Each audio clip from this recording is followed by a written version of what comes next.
What's going on, everybody? Afflicted Gamer here, and welcome back to another Division video. So as per requests, here in 2018, you wanted a guide on how to survive survival.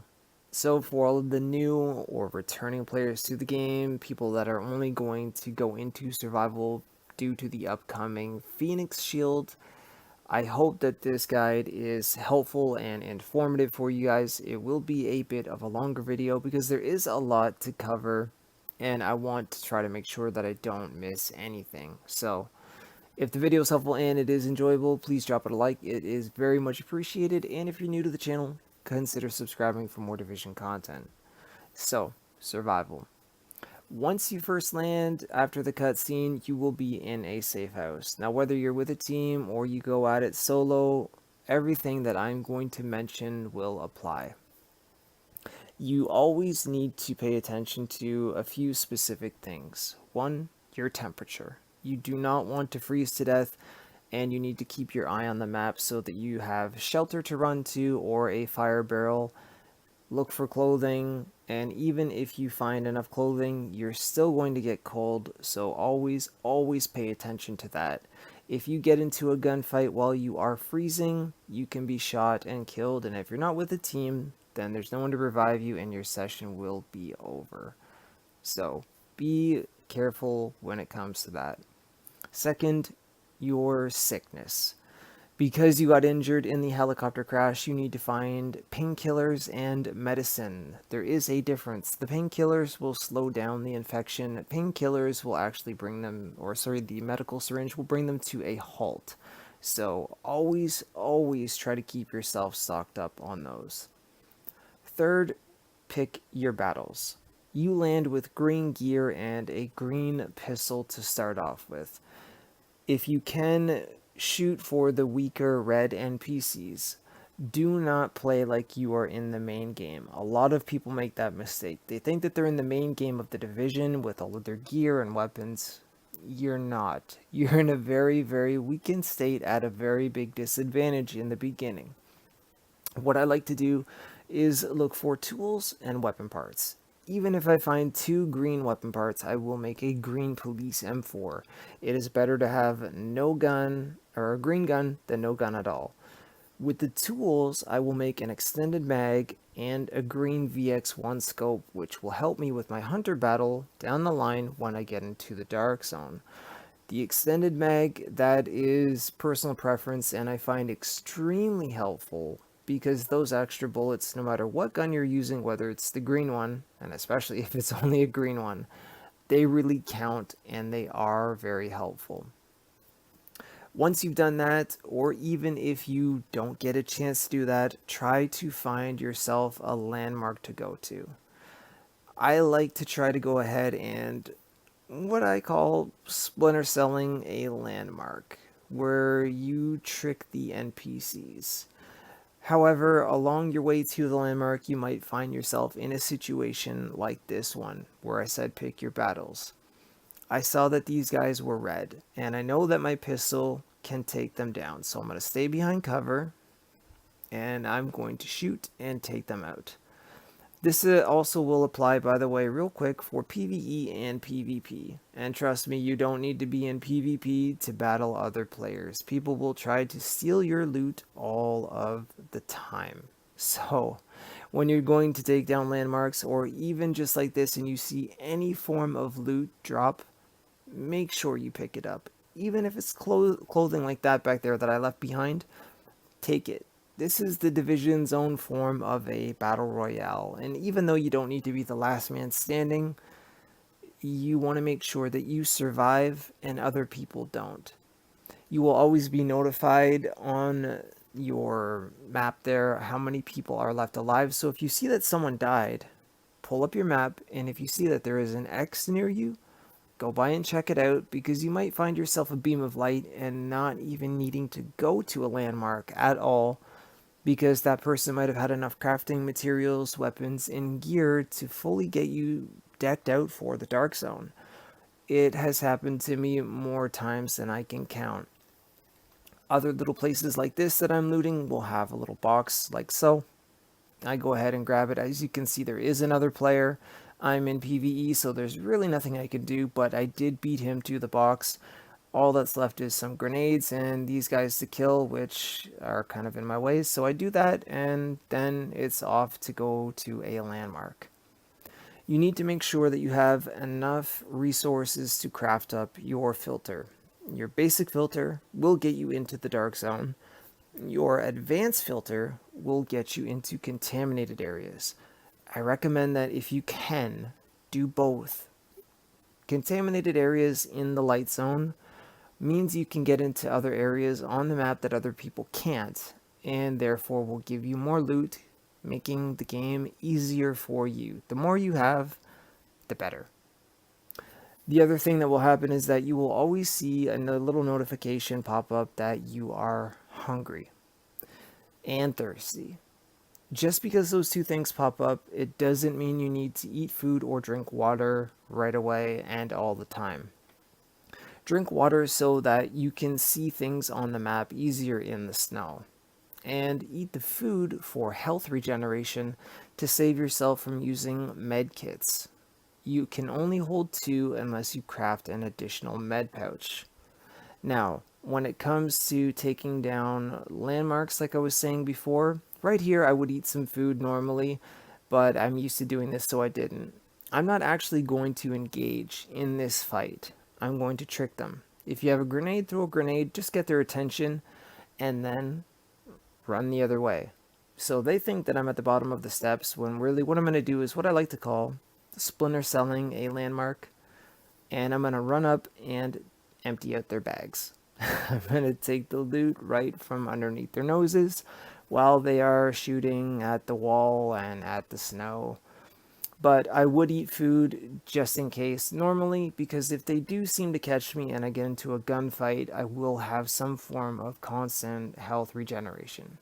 And again, like I mentioned, keep your eye on your temperature. As you can see, I'm cold. There are the 2 little numbers there, -2 degrees. That shows how warm you actually are and how cold it is outside. So you will get warmer obviously with the more clothing that you get, but that is something you always need to pay attention to, especially if you're going to take a risk like I just did there at a landmark.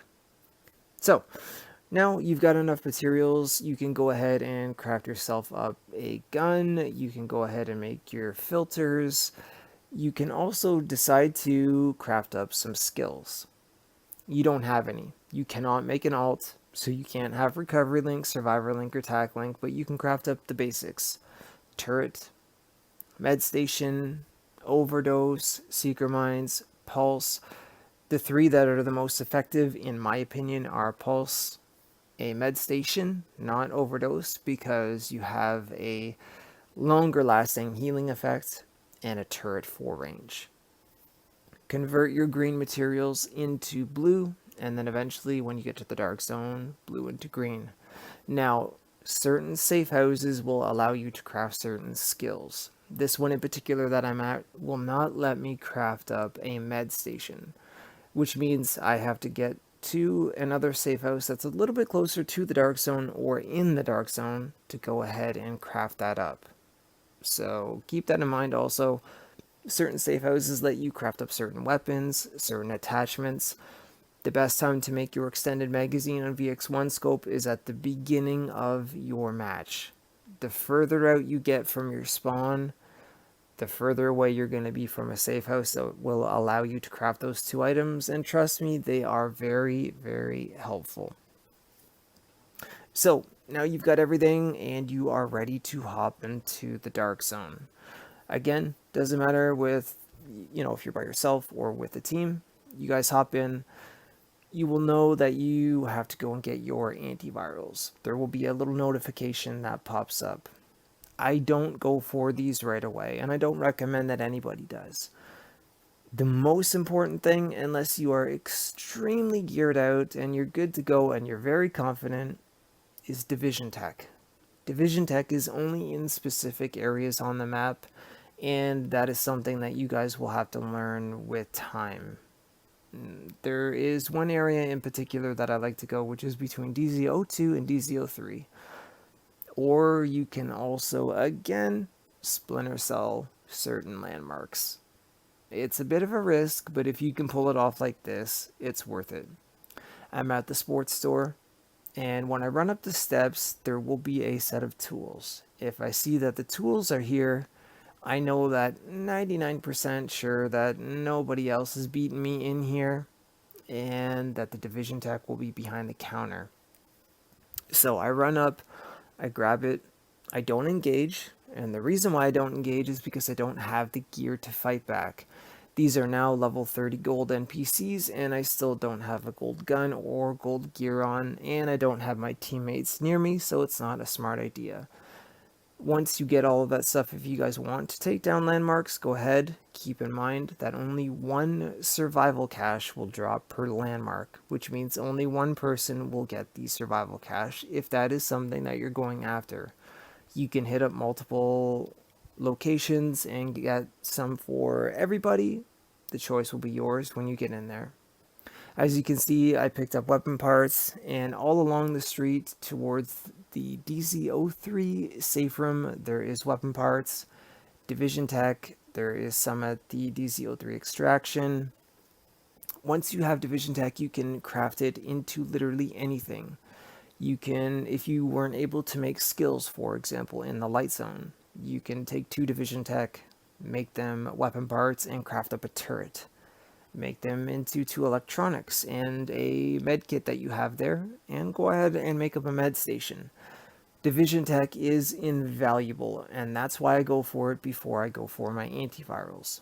I use it to craft up my sniper, all of my attachments, my gear, and if I'm going to make gear, if I don't have a good purple holster, I actually make a holster over a chest plate or backpack. It might sound crazy, but a holster is a guaranteed 3-stat: firearms, stamina, and electronics, where if you roll a chest plate, you never know what you're gonna get. Once you have your gear and your guns, then you can go ahead and pick up your antivirals, and then it will be time to extract. Now, before you go ahead and call in the chopper, again, I would eat food for health regeneration. Take your painkillers if you need it, because the hunters, if you're not used to fighting them and you're not used to how they move, well, then I would just give yourself any extra advantage that you can. I craft up a custom M44, and I usually go to DZ03 first, and the reason why I do that is due to the balconies. It gives me the high ground on the hunters, which again goes with the VX1 scope that I made at the beginning of the game, allowing me to pinpoint their head, and the custom M44 is a 1, at most 2 shots to the head if the hunter doesn't roll, move, or get a heal off.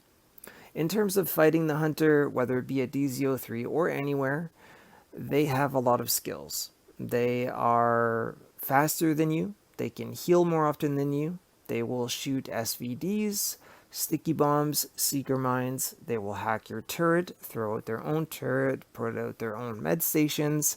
For some people, they are quite a challenge, but once you get used to how they move, they're really not that tough.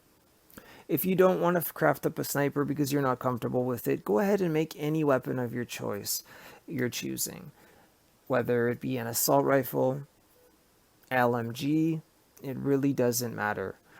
Try to keep your distance as best you can, because when you are shooting the hunters, they like to roll a lot, and they will roll and take a hatchet to your stomach. If they do that, you will instantly go down. If you're solo, after that they will shock you 9 times out of 10, and then, well, they're going to take a hatchet to your head and it's game over. Unless you're with a team, then the teammate can try to kill the hunter before the hunter kills you and pick you up. Be careful, they're quick, they're very agile, and for the most part quite smart. They're a fun AI to go ahead and fight. When it comes to extraction points, the other thing too is that if there are other players in the dark zone with you, if someone calls off an extraction and you are near it, you will spawn your hunter on that person. I don't mind it happening to me because I enjoy the hunter battles, but some people really don't appreciate that, so be careful about that. You don't really have to be that far away to spawn it. That's actually what you're going to see happen next year. We didn't do it on purpose, but we did fight the hunters. Sadly, this guy was already, he was about to die to the infection, but that is something that can happen, and I wanted to just bring it to everybody's attention. In terms of extracting items from the Dark Zone, they're everywhere. You can open up crates that are beside vehicles. The hunter can drop some items. They can drop survival caches sometimes. Obviously, the landmarks will drop survival caches. There are weapon and gear caches everywhere, and you can hold a total of 6. If you're doing this for the Phoenix Shield, you only need 5. You can hold a total of 3 painkillers and 3 medicine, and you can constantly, as you use them, if you find more, keep picking them up, replenish them.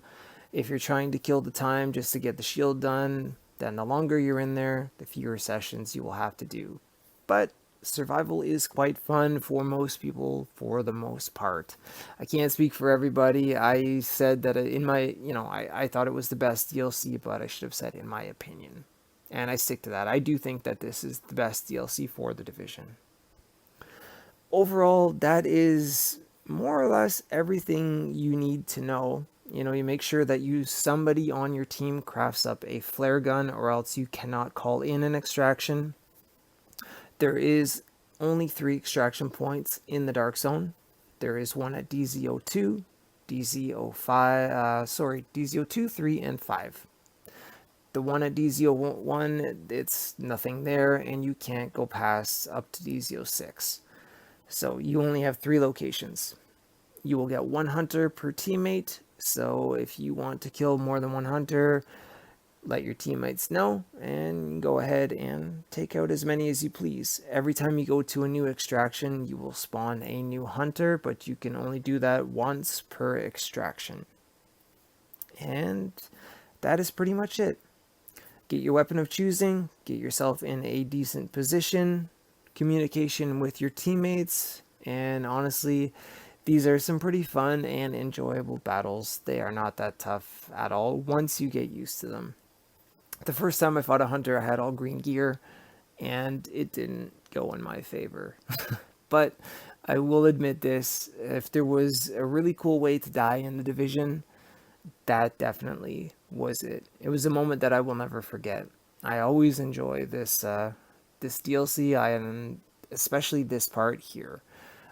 Not just the fact that I got off that headshot, but fighting the hunters. I think that they are some of the coolest AI in the game. But anyways, that is for another topic, another day.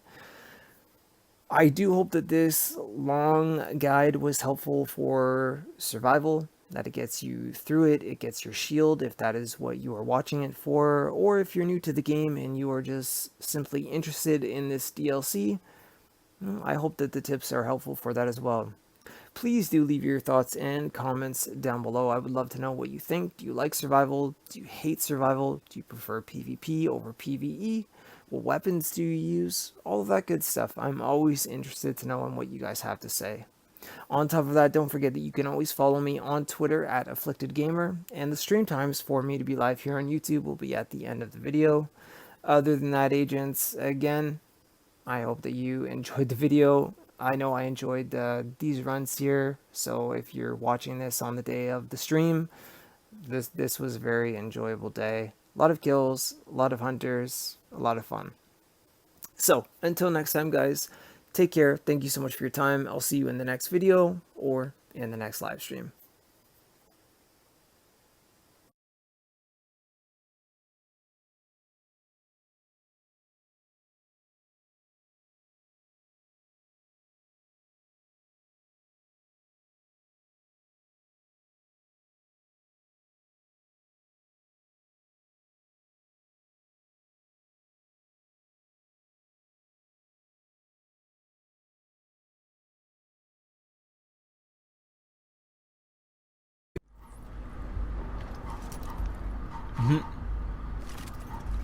Voltron, if you have a med station, you can come up here with me, because I never make one.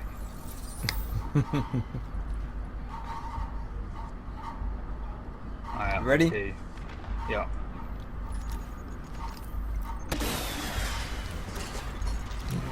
I've got your your location. I'm coming in. Hostile inbound.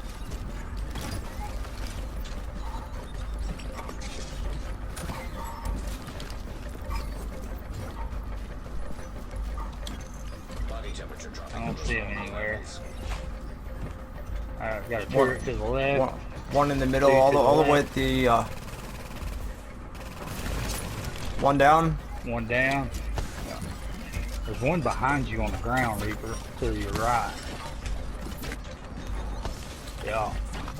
Here they come. Yeah. Two down. So the other one's over there in front of you. I'm gonna pause. In front of me. Sicky bomb. Alright, I see him. Nade. I'm gonna drop a nade on him. Dead. Mm-hmm.